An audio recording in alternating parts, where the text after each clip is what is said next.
Hi, everybody. This is Larry up in Brandon, Minnesota, and I am with my right-hand man here, Brad Quaver from Phoenix, Arizona, and we're going to talk today about a problem that some people have when you have a lot of rain. Not all area.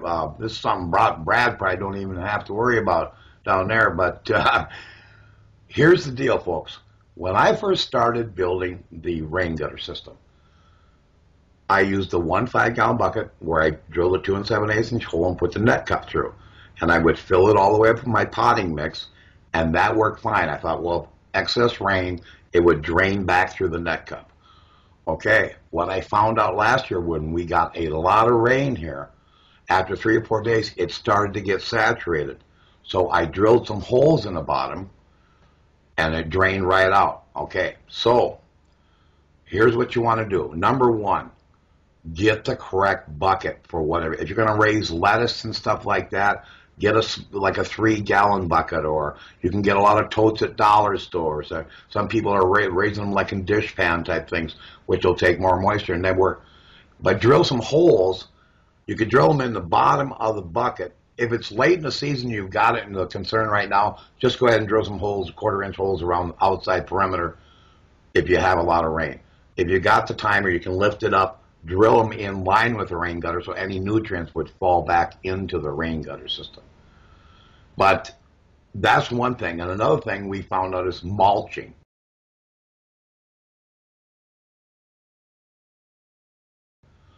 If you put wood chips on the top part, leave a couple inches, and we do get rain, that will suck a lot of the water up, for one thing.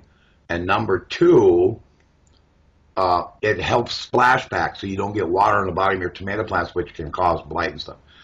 This year we've expanded even more, and Brad, why don't you tell us how so a lot of the new guys are doing, and I'll insert some pictures here to show people about our new design where we're putting the holes in the bottom, because what we want to do is create this grow bag effect.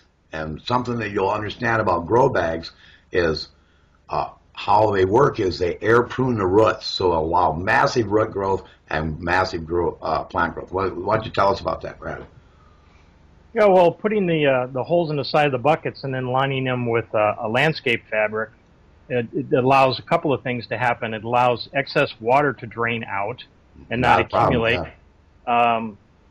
I was just watching here locally on TV on Sunday mornings. They have our garden guy comes in, and he was telling people, he says, roots do not like to be setting in water. He said you can't have your soil or potting mix or whatever it is wet. So that helps keep the potting mix moist but not soaking wet. Right. And it also allows air to go through, get some oxygen into the soil, and allows the roots, when they hit the landscape fabric around that hole, they're going to air prune. The end of the root will stop growing, and it'll back up and grow little hairs off the end of it, which allows the plant to take up more nutrients and more moisture more efficiently. Excellent. So it was kind of our idea of putting the buckets and the grow bags together for those people that had a lot of money invested or time invested in the buckets. Drilling the holes with the same hole drill you use for the net cups was an easy solution to try to get that air pruning and get rid of excess water. Yeah, it solves both solutions. Excuse me, it solves both problems right there. I mean, well, not both problems. It solves the one problem of the moisture, but it also has the added benefit of the air pruning, like you said. And then if you mulch on top of it, that's just another benefit for like tomato plants and stuff where you don't want splashback for blight and stuff. But yeah. So that about covers it. I'll put some, we got a couple seconds here left, but Brad, thanks a lot. And we're going to do these regular updates whenever I can get Brad to do them, help me out. And we're going to do this on a very amount of topics. So go ahead. I'm going to put a link to our group page. Go there. You'll see a lot of these things. And try make sure you do this on the grow bags. I mean, on the buckets. Put the holes in at the very least, mulch them, and do that. So thanks a lot, Brad. Appreciate it. You're welcome. And we'll be back with another episode. Okay, see you next time. Okay.